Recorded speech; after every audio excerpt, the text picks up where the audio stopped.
you start to see heads droop and people nodding off. But our topic, I think, this afternoon ensures that none of you is going to nod off. I'm Paul Taylor. I'm the European Affairs Editor of Reuters, the international news agency, and I write the Inside Europe column for the International New York Times. I'm also, I should declare an interest at this point, the grandson of a refugee. My grandmother and her family came from Lithuania to Britain in the 1890s, fleeing the pogroms, the persecution of the Jews. Nowadays, they might be considered to be rather dodgy economic migrants rather than genuine refugees. But anyway, that's by the by. Let me do a little experiment. Could you raise your hand if any member of your family for the last 3 generations was a refugee? Well, I think we have a blocking minority in this conversation, but not perhaps a qualified majority. The Slovenian Prime Minister, Miro Cerar, who, as the French say, doesn't have his tongue in his pocket, has said in the last couple of weeks that the refugee crisis could lead to the collapse of the European Union and reignite the Balkan conflicts. Is he right, or is this hype? Well, can Europe turn this tragedy, to take the subject we've been asked to discuss this afternoon, and this chaos into an opportunity for cooperation? To discuss the topic, I'm joined by a tremendously well-qualified panel. Mari Kiviniemen, to my left, Deputy Secretary General of the OECD and a former Prime Minister of Finland, who's the one member of the panel who's sat regularly at the European Council table and may be able to give us a sense of those dynamics as well as the economics of migration. Jan Fiegel needs no introduction in this country or in this town, but probably enjoys a good introduction as much as anyone else. Vice President of the National Council of the Slovak Republic, that's to say of Parliament, and Chairman of the Christian Democratic Movement, the centre-right opposition in this country, and a former European Commissioner and negotiator of Slovakia's accession to the European Union, and that was how I met him almost 20 years ago. Katarina Maternova, Deputy Director General of something which in that dreadful Brussels speak is called DG NEAR. Better than DG FAR. I'm not sure it is. It's just as incomprehensible, I think. DG NEAR, as you probably haven't guessed, deals with the countries that are next to us and which are neighbours and/or candidates to join. And her department is now the Department for Neighbourhood and Enlargement Negotiations. And as you know, enlargement negotiations are to enlargement as to military justice is to justice. She's also an expert on economic reform and transition, formerly at the World Bank, and as an advisor to Slovakia's reform government in the late 90s. And at the far end of my distinguished panel is the distinguished Liz Collett, who is Director of the Migration Policy Institute Europe, based in Brussels. And she's an expert on the issues of migration and the integration of immigrants. So I think we'll be asking her a lot about how our societies deal with the challenge today. So in this first round, I'd like to look at the humanitarian, political, social, and economic challenges that are posed by this current wave of refugees and other migrants. I'm using those terms, refugees and other migrants, recognizing that many, perhaps most, Liz will maybe be able to tell us, of those arriving on our shores are refugees, but there are also others among them who are not recognized as such as refugees.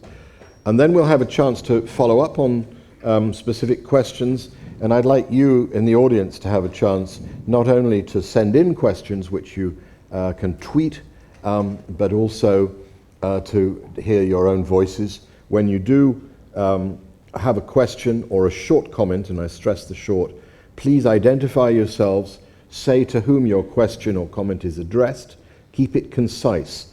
I will be distributing AAA ratings for short questions.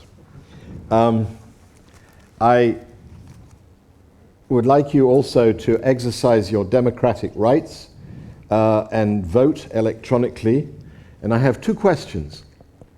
Number one, question number 2 is up there at the moment. All right, well, let's start with question number 2 then. Should religion and or ethnicity play any role in determining which refugees European countries accept? Yes or no? Question number 1, if anybody is able to put it up there. No, apparently not. I look desperately at the controllers. Question number 1 is, should EU member states be able to refuse to take in a share of refugees determined by an agreed EU formula for relocation? Yes or no? Right.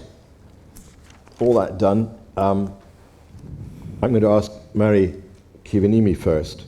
What does OECD research tell us about the economic and social trends associated with this migration wave in Europe? Thank you very much, Mr. Chair, for this opportunity, and good afternoon, everybody. I'm happy to tell you some of the results of our surveys and show you or give you some facts and figures, but I think that after we have all seen these flows of refugees arriving on the shores of Europe and walking through the Western Balkan, we do know that this is not a question of figures and statistics. It's about people, families, and children. But these images which we have seen, they can also kind of give a little bit wrong impression when we think about the whole theme of migration. Namely, most of people entering Europe do so through legal channels. In our recently published OECD International Migration Outlook, we estimated that 4.3 million permanent legal migrants settled in the OECD in 2014, including 2 million in Europe. Only a small fraction of them were refugees, but of course, when we look at the figures of this year, this is a huge amount. In 2014, the number of new asylum seekers in OECD countries exceeded 800,000 for the first time since the beginning of the 1990s. And the humanitarian migration crisis that Europe experiences is unprecedented, with already an appalling and unacceptable human cost. This year, 2015, will be historic, with probably more than 1 million asylum applications registered, and this number may be up to 450,000 people who will be granted a refugee status. The diversity of the population flow and the fact that OECD countries are affected unevenly poses also problems, and we all know that Austria, Hungary, and Sweden are receiving the largest number of international migrants per capita. And we also know that the crisis will probably last for a long time, given the complexity of stabilizing the situation in Libya and Syria. And this contributes to fuel the anxiety in public opinion of many European countries, including those which are not necessarily at the forefront of the crisis. The reintroduction of border controls and the construction of fences may buy time for overstretched countries, but no one can seriously expect to keep out people who are so desperate to move. Furthermore, it's very clear that no country can on its own handle such a crisis.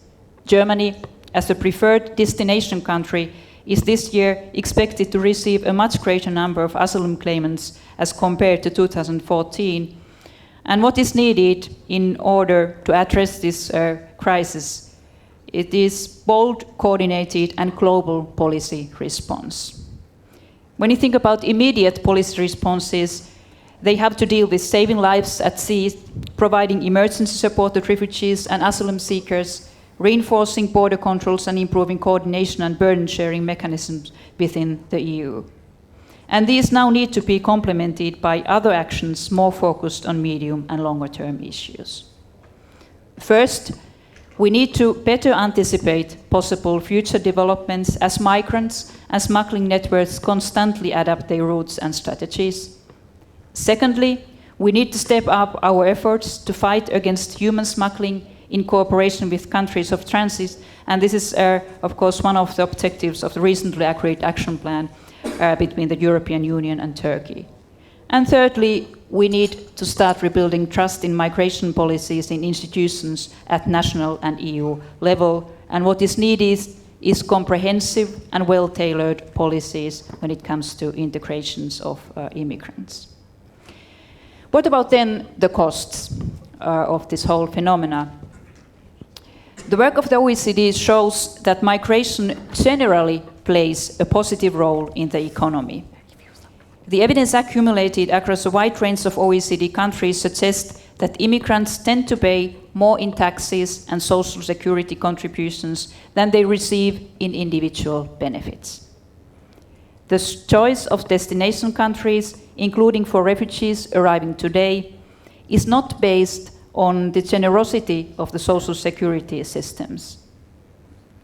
In the context of aging populations, the supply of labor and skills related to the influx of migrants can actually be an asset if integration into the labor market is fast. And the integration of refugees will involve costs upfront, but if properly designed, will also yield high benefits. But the integration really is the key, it's a cornerstone of any positive migration story. In July, we released a new report under the title Settling In, Indicators of Immigrant Integration, and that provides a first broad international comparison across all EU and OECD countries of the economic and social outcomes of immigrants and their children in host countries. And a key result of this work is that immigrants have lower outcomes than the native-born in many areas like income inequality and employment, but they are not always very big, the differences between the native-born. Specifically, it is at the top end of the qualification scale where the differences in integration outcomes between immigrants and the native-born are most pronounced. So higher education protects foreign-born less well than native-born against disadvantage. So this tells us that in many countries, work remains to be done to enable immigrants and their children the opportunities to succeed in life. But if migrants integrate well and international cooperation is enhanced, the benefits of international migration can be much greater than the risks. Since 1972 at the OECD, we have done a lot of evidence-based analysis of migration policy challenges, and we are also ready to help the European Union in this acute crisis, which has to be solved, of course, among the European countries. But when it comes to especially integration policies, I think we have there a role to play in order to share the best practices and show which policies work at the most effective way. So thank you for the attention and for this possibility to set the scene. Just one question before I move on. Is there anything you can tell us about the sort of leads and lags? In other words, how many years of cost is there before the benefits start to come through for the economy? Because that obviously is important for politicians seeking re-election. Unfortunately, we don't have that kind of figures or estimates how many years it takes, but we know that it takes years before the foreign-born have integrated well into the society. So you have to kind of count of 10 years before you are there, and even some generations. But of course, it depends very much on the skills of refugees or immigrants, how much kind of extra effort is needed when it comes to, for example, to education. Okay. Thank you for that introduction. Katerina Maternova, can you start by telling us what has the European Commission and the European Union done so far to cope with this wave of arrivals, and how much of what you've been promised has actually been delivered? What we have been promised or what we promised? What you've promised yourselves and what others have Okay. promised to you, member states mainly. Thank you very much for the question, and thank you very much to the organizers for having invited me. Just two small statements. I am a migrant and my grandfather was a refugee. And the second one, I represent the European Commission, not the EU as a whole, which will become apparent why I'm making this statement at the beginning. A lot has been promised, a lot has been delivered, a lot still needs to be delivered. I think that the magnitude of the challenge, and I choose to speak about it as not a problem but a challenge to manage rather than a problem to solve, has been around for several months. There have been, the EU likes to do things through summits and processes and meetings, etc. So a number of those have been held, and the EU has, first of all, together with the member states, legislated and agreed on a number of measures, including the very unpopular relocation scheme.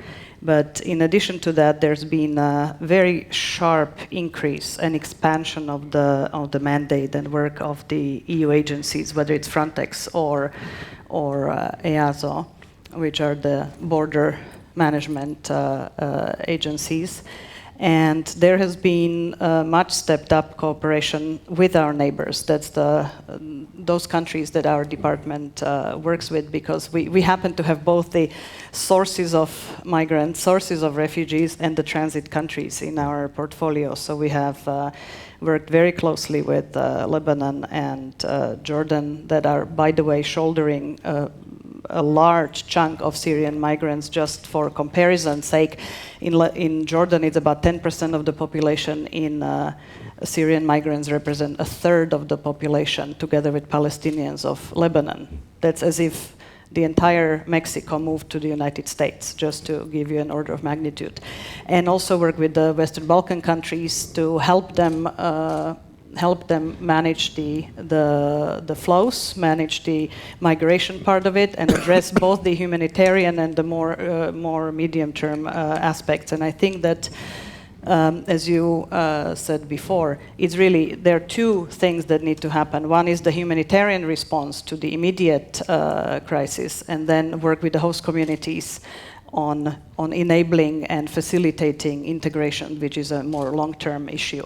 And that's something that we are in active dialogue with Turkey, for example, through a migration action plan that has been developed and that has been agreed, and is now waiting the post-election processes to kick in to be able to finalize it at the political level. And then last but not least, there has been significant financial effort by the EU. Let's not forget the EU budget is 1% of European Union GNI. So we are dealing with a very small chunk of what EU member states have at its disposal. And the EU has put together financing packages both for the UN agencies like UNHCR, the World Food Programme, financing for the EU agencies, or developing even innovative European Union trust funds to support the medium-term kind of investments. That's the Syrian Trust Fund, to which also the Slovak Republic contributed. The EU has put so far $500 million into it, member states in total 50 million. But there is an expectation that a lot more would be done on the side of the member states, and the same goes for a similar trust fund to help with the sub-Saharan Africa, medium-term, longer-term migration pressures, so-called Sahel Trust Fund, where the EU put together 1.8 billion, and again, the expectation is that there is going to be major matching by member states. You talk about expectations, but isn't it the case that member states come to Brussels and they promise these things, extra resources for Frontex, the border agency? I think the other one that you mentioned was EASO, which is the asylum support agency, which I believe had 50 staff before the beginning of the crisis. These are drops in the bucket, and are the member states actually stepping up and doing what they've promised to do? I think that the picture is a little varied. I think that member states have started stepping up, but the stepping up is not in step with the expectations so far. Yeah. And I think that's one of the reasons why for the week after, next week is a summit in Valletta, which will be discussing more the African migration trends and where the big announceable will be the EU Trust Fund. And the week after, I believe that a new summit of EU leaders has been called to remind member states of the pledges that have been made, both in terms of personnel and in terms of financial support. So what's the most urgent thing you need now? And what do you do about the tens of thousands of people who are on the roads in the Western Balkans, in Greece, in Austria, and being pushed from pillar to post? Well, I think there are several issues that are urgent right now. One is the humanitarian support, first of all, with the approaching winter, to make sure that we don't have losses of lives. And the humanitarian machine is working, but it's still not foolproof. I mean, there is still a danger that people will get stuck and people will potentially freeze, etc. So, first of all, the humanitarian assistance needs to be delivered in real time and in sufficient quantity. Second, I think that there is very much a need to stabilize the situation on EU external borders and start managing the flow in a way that would not be overwhelming the transit countries. And third, there is indeed the need for a pan-European solution to have a final destination for people, and I think that some sort of burden sharing is certainly part of that. Yeah. Liz Collett, if I can come to you. What's the EU doing right? What's it doing wrong in coping with this crisis so far? Well, if you don't want to ask anyone else any more questions, I can take the next hour and go through that. I think first it's important to recognize that two things. One, this is not a new phenomenon. The phenomenon of mixed flows arriving to the European Union, particularly through means of maritime migration at different points across the Mediterranean, is not new. It's been going on for several decades. What has made it acute is the escalation of a global refugee crisis that now sees more than 60 million people displaced worldwide. The second thing to really understand is there is nothing unanticipated about the current crisis that we're seeing now along the western border. Everyone is expressing surprise, and we're having summit after summit. This time last year, I used to commiserate with poor finance journalists who had to spend every Sunday at a summit, and now they commiserate with me. But, we started working at MPI Europe on the future of the Common European Asylum System more than 2 years ago because we saw this moment coming. And I think most senior officials in many countries across the EU also saw this moment coming. So the question we have to ask ourselves is not, do we need better crisis management tools or crisis response tools, but how do we actually kick them into action 2 years before the crisis happens rather than 3 months after? Yeah. And so one of the major shortcomings, and I think it's a shortcoming that resonates throughout policies across the EU spectrum, is really, why do we only respond once it has become absolutely critical? it has become urgent to find a solution, and there is that recognition, but still we are in a situation where there are 28 different solutions on the table, 28 different views about how this might ultimately be resolved, and that lack of coherence when heads of state and when interior ministers and when foreign ministers sit together is really impeding the ability to move forward in a structured manner. At some point, there has to be the recognition that there are no perfect solutions out there. There are no ideal solutions out there. There is a set of least worst options for the EU in terms of managing this crisis, and the critical thing is to pick one and really commit to it. And that's hard in a context where the EU is not getting the basics right. And I think Katerina highlighted that the urgent thing is to really deal with the immediate humanitarian situation. The fact that people are still arriving on the Greek islands and not being looked after properly after 4 or 5 months of this escalation in numbers is something we should be ashamed of and really thinking about, and asking why that's not happening. And part of that is because it's one thing to allocate emergency funding, it's another thing to translate that into operational resources on the ground.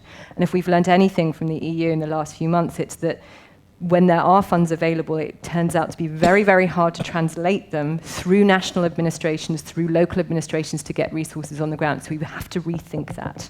Things like the civil protection mechanism that have been activated have not been responded to, in part because many member states, and many member states who normally contribute to emergency response, are overwhelmed themselves.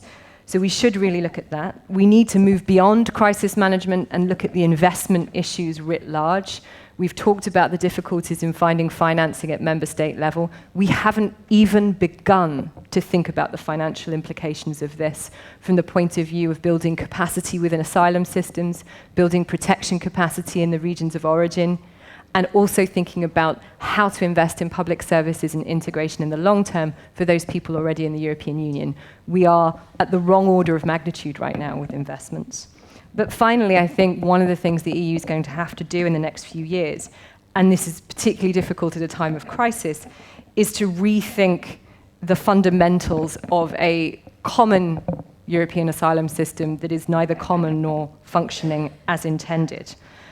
It is the dysfunction of an incomplete, half-built system, whereby there are 28 national asylum systems, some of which have capacity and some do not, with an overarching commonality to them.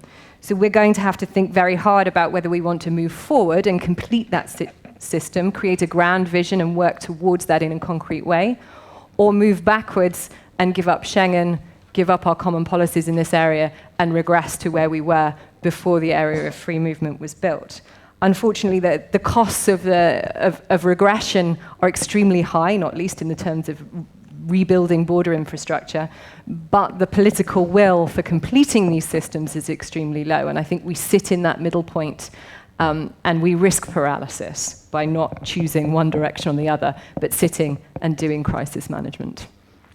That's very much, I think, the state of the European Union in general. You could be equally applied to the Eurozone, which blighted so many of my weekends before the migration crisis replaced it.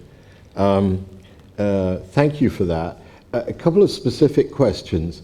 Is it realistic for the European Union, as some people have suggested, to create hotspots on other countries' territory and try and process asylum seekers before they enter the EU, for example, in Turkey or somewhere safe in North Africa, or if there were somewhere safe in North Africa?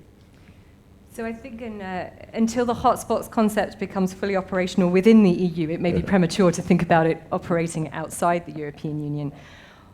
The idea of processing claims outside the EU is not a new one, and there are various ways to consider it. The one that would be most easy for the European Union to contemplate is enhancing the scale of resettlement towards the European Union, in the hope that by resettling large numbers of people in a managed way towards the European Union from regions of crisis, you may be able to change the decision-making process that people take to use the services of smugglers and take dangerous journeys. The problem with that is it's fraught with uncertainty. How many people would you need to resettle from where, and in order to change that decision-making process? Some of the more specific ideas are indeed sort of the creation of hotspots, creation of external reception centres, thinking through different ways through which people can access legal processes. The key thing for the EU, to get a little bit technical, is you have to disconnect the standards and the laws within the EU from any external processing.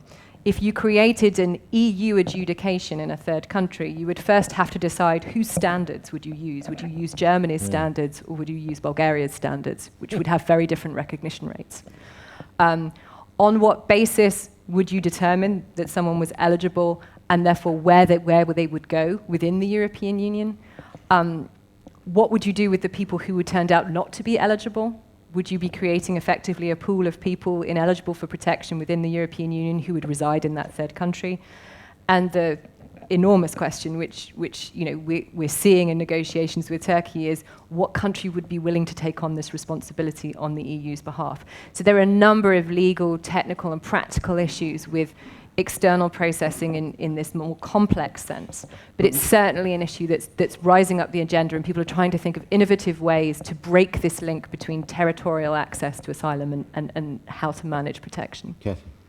Just to follow up Yes. on that, with all these caveats and these dangers and practical difficulties, there is an attempt to work both with the Western Balkan partners and with Turkey on developing at least partially a capacity of screening and the first level adjudication. Okay.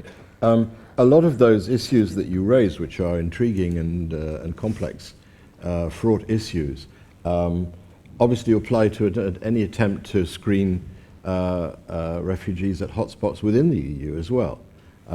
Whether it's on Turkish soil or on Greek soil, the same question is, do you have some common definition of refugee-hood, refugiedom that you apply? And if so, whose standards do you apply?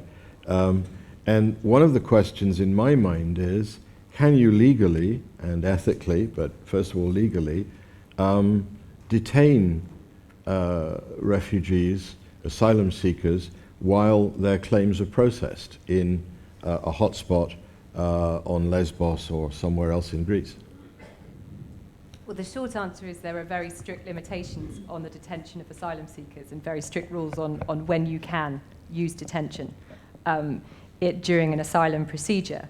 The geographical advantage of the Greek islands, Lampedusa and Sicily, is that they are, in some ways, automatically... They are entirely surrounded by water. Indeed. So they are automatically, a form of detention. And I think, as we've seen on the Greek islands, there's a limit to that, because really there's a capacity issue in terms of the number of arrivals and the conditions that people are housed in. It's sort of easier to contemplate perhaps in somewhere like Sicily. But this does bring you to what is the crucial point right now, and the crucial challenge for policymakers, which is reconciling the fact that we want to see orderly managed systems of immigration and asylum, because that's how public confidence is maintained, is the sense that we have control over this chaos and we can manage these things, versus the fact that the large numbers of people arriving on the Greek islands have very different ideas about where they might want to be within the European Union and are expressing that with their feet on a daily basis. Yeah.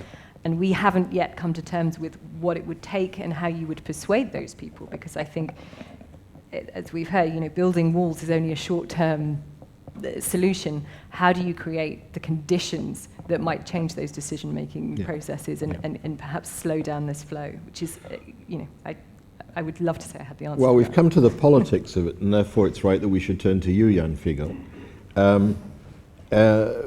We heard this morning at the panel, which you weren't able to attend, that people saying that this really could pose a real threat to the breakup of the EU and of Schengen, although the consensus, I think, of all present on the panels was that the EU would muddle through or find some closer form of integration that would deal with it. In your mind, how do we prevent this refugee crisis from breaking up the EU and the Schengen zone? Thank you, Paul, for not only giving me the question, but the opportunity to be again together. Maybe part of the answer to the question of future of Europe, or breaking up, or sticking or staying together, is question in hands or answer in hands of UK people. You know what I mean, Brexit, yes or no? Secondly, I'm happy to be here, and thanks to invitation and organizers to give me the place in the panel where we are in minority, because previous was a problem. But now more seriously, European Union is frequently mentioned and defined as a moving target or something which is unfinished construction. And I think that this motion or evolution speaks by itself. It can go up or down, from crisis to crisis. And from each crisis, we may go up as more mature, more experienced, better prepared for future, or to the deeper crisis, or even collapse or demise or division. History is full of lessons, and this is human construction, and political. It may collapse if we don't care, or if we don't do what is appropriate and positive or constructive for future. I was in the first enlarged commission, or first with Prodi and then Barroso, and we faced a very steep and tough time of constitutional crisis. Well, after enlargement, founding countries said no, in France and in Netherlands, and it was quite tough. And there were messages about periphery and the core, directorium, and these temptations of artificial divisions or mistrust were overcome. And I'm happy to say it, because this is example, this is proof that we may answer the problem right and together, not only some, and that's the time we need again. Then we faced economic crisis, the deepest since wartime. It's over, and from the previous part, we have a Lisbon Treaty instead of constitutional treaty, system of two basic treaties. Then, of course, it's not the ideal time, but we adopted more strict and readable policy on budgetary responsibility of states, member states. This is also linked to another crisis, which is very vital in my case, or real, because our government in Slovakia, previous government, collapsed on European firewall. First time in short history of European integration of this country, government fall apart on European agenda. Not nitty-gritty domestic, but firewall for stability and credibility of euro, our currency. We got euro in our pockets. It's serious. And we pay the price for stability of euro, which is important, it's our currency. And I think that this crisis, together with the constitutional, is another good example, because after constitutional crisis, we have more members in the Union than we had any time before. It enlarged again and again. After Euro crisis, we have more members of Eurozone than any time before. It went up. So this is my answer to current crisis. Je ne suis pas l'optimiste ni le pessimiste, mais je reste résolu. This is a message from Jean Monnet. I am neither optimist, nor pessimist, but I stay committed to the future. Determined. Determined. It is better answer than feelings or sympathy or something less tangible than commitment for going on, implementing rules which we adopted. Mm-hmm. If we fail in observance of our own rules in Eurozone or in migration policy, Schengen or Dublin, how come? And what shall we do more? So I think we have to go back to the rules, to obey the rules we adopted, to adapt them if needed, and of course do our best on the continent, in the territories around. I think we spoke very little in these previous minutes on roots of crisis, how it happened, why there is such inflow to the continent. And I think there are many points to mention, and there is a lot to do. So I don't want to dwell on my experience, but just 10 last years speaks by itself that enlarged union is more European, is more complete. I don't think that Slovakia is a reason for problems. Of course, we probably will speak about situations or responses of Central Europeans, but many countries didn't observe Schengen rules, at least within last year or years. And we need to get back to the principle of the Union, rule of law. Can you go back to rules that manifestly have broken down and don't work, and they don't work not because of ill will, but because they're overwhelmed by events? I'm thinking of the Dublin rules, which Sandro Gozzi declared to be dead on the previous panel. They would require Italy and Greece to detain and register on their soil all of the more than 500,000, whatever we're up to, 800,000 people who've arrived. Is it fair to expect them to carry that burden when the rest of the European Union sits tight and people like the country that I know best say, oh, well, we've opted out of this, so we'll you sort it out for yourselves. I mean, is that realistic? No, I know it's too much at a short time, Yeah. but humanitarian Geneva law and contracts, and of course our Schengen system has its rules. And when these rules by many countries haven't been observed, then we got into a very difficult, sometimes even chaotic situation. Secondly, we have been observing for years, at least last 4 years, since 2011, outbreak of conflicts and war in Middle East countries. I think it was a very long and important time to act, not only to more or less observe. And if we only observe or don't act prudently and swiftly, then we pay much higher price for the impact or fruits of such conflicts. And that's the case after outbreak of conflicts in Middle East since 2011, or even sooner in some countries like Iraq or on an African continent.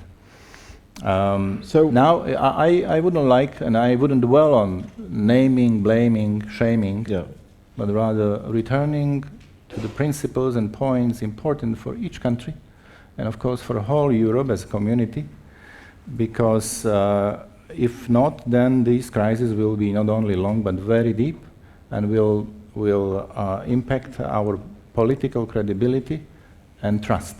Well, let's not deny ourselves the fun of a bit of naming and shaming to start off with. Why are Central European countries so reluctant to share the burden? It's for me. Yes.